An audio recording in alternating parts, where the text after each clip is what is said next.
Kemerdekaan finansial suatu jargon yang masih jarang didengar. Apa itu kemerdekaan finansial? Bagaimana caranya meraih kemerdekaan finansial? Kita akan membahasnya bersama perencana keuangan Mas Safir Senduk. Selamat pagi Mas Safir. Selamat pagi. Gimana kabarnya? Luar biasa, merdeka. Merdeka.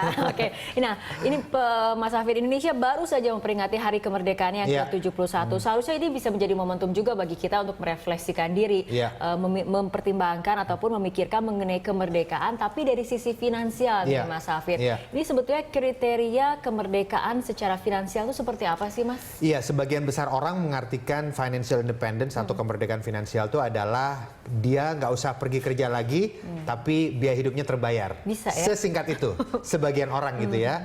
Jadi kalau mau dibuat sedikit lebih ilmiah, kemerdekaan finansial adalah ketika kita sudah bebas waktu, tapi juga bebas uang ya.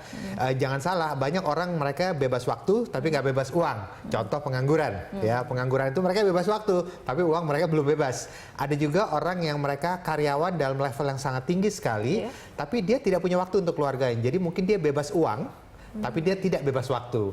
Nah, kemerdekaan finansial ini mungkin bisa diartikan adalah bebas waktu, tapi juga bebas uang. Jadi kalaupun dia mau kalaupun dia mau bekerja, itu bukan karena dia terpaksa harus bekerja, karena kalau dia nggak kerja dia nggak dapat uang. Tapi kalaupun dia mau bekerja, dia bekerja karena dia memang hobi saja. Artinya kalau dia tidak bekerja pun dia tetap mendapatkan penghasilan untuk membayar pengeluarannya. Apakah mungkin kita dalam kondisi seperti itu, tidak bekerja untuk memenuhi kebutuhan ataupun kewajiban, tapi lebih ke hobi? Nah, tapi kebutuhan-kebutuhan bisa terpenuhi sendiri seperti itu, Mas? Bisa.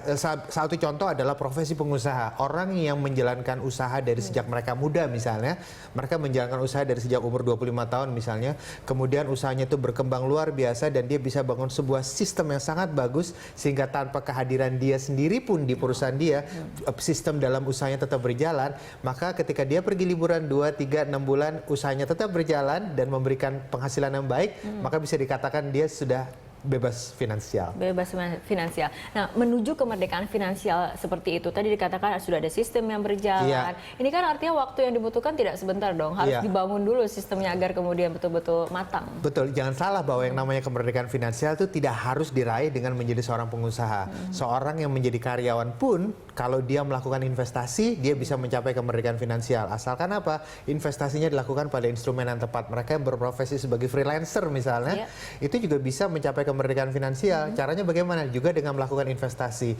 Orang yang freelancer mungkin tidak punya tim seperti pengusaha. Pengusaha punya tim di mana dia bisa bangun sistem. Tapi kalau freelancer di mana dia sendirian, dia membangun sistem seperti apa? Agak susah kalau dia membangun sistem. Maka freelancer dan karyawan itu dia cara mencapai kemerdekaan finansialnya adalah dengan melakukan investasi.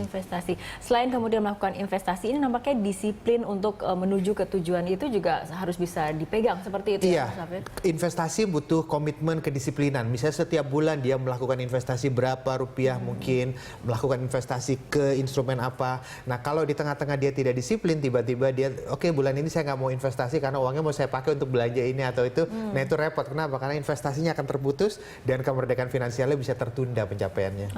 Jika memang kita tujuannya adalah kemerdekaan finansial, tadi bebas waktu dan juga bebas uang, kira-kira untuk yang freelancer ataupun karyawan, ini pemilihan instrumen investasinya seperti apa sih? Ini menarik ya, saya selalu membagi investasi itu menjadi dua macam. Pertama adalah investasi yang sifatnya memberikan pendapatan tetap seperti deposito atau properti yang dikontrakkan ya. Jadi uangnya nominalnya tetap, kita tidak akan berkurang, tapi kita dapat penghasilan secara rutin. Itu pertama. Kemudian yang kedua adalah investasi yang memberikan keuntungan bukan berupa pendapatan tetap, tapi berupa jual beli, trading, seperti misalnya saham ya, pasar modal, kemudian reksadana dan jual beli properti dan lain sebagainya. Nah, simpel saja bahwa ketika seseorang masih sangat muda, maka dia bisa mencapai kemerdekaan finansial dengan melakukan investasi yang mendapatkan potensi return yang cukup tinggi walaupun resikonya besar, yaitu investasi yang sifatnya pertumbuhan, jual beli itu tadi. Jadi banyak orang kalau dia masih muda nggak apa-apa dia berinvestasi di pasar modal, tetapi ketika dia sudah mendekati masa kemerdekaan finansial yang dia inginkan, misalnya begini, dia mulai invest umur 25, kemudian dia bilang saya mau merdeka finansial umur 35, yaitu 10 tahun mendatang. Mendekati umur 35 sebaiknya dia mulai pindahkan investasinya ke investasi yang berisiko rendah, seperti misalnya investasi yang pendapatan tetap. Mas Safir, ini ada juga yang mengatakan nih Kemerdekaan finansial adalah ketika seseorang mencapai tujuan keuangan yang mencakup ada 3 tujuan, dana pendidikan anak, dana pensiun, dan juga proteksi melalui asuransi. Mas Safir, tanggapannya? Tanggapan saya begini, bahwa yang namanya kehidupan keuangan seseorang biasanya ada 2 goal yang ingin dia raih. Pertama, goal yang memang membutuhkan pengeluaran besar di masa mendatang, ya, seperti biasa sekolah anak, pensiun, kemudian mungkin beli rumah baru, kendaraan, dan lain sebagainya. Kemudian setelah goal-goal yang membutuhkan pengeluaran besar di masa mendatang itu tercapai, barulah yang kedua, dia memiliki goal untuk mencapai kemerdekaan finansial alias pensiun, seperti itu.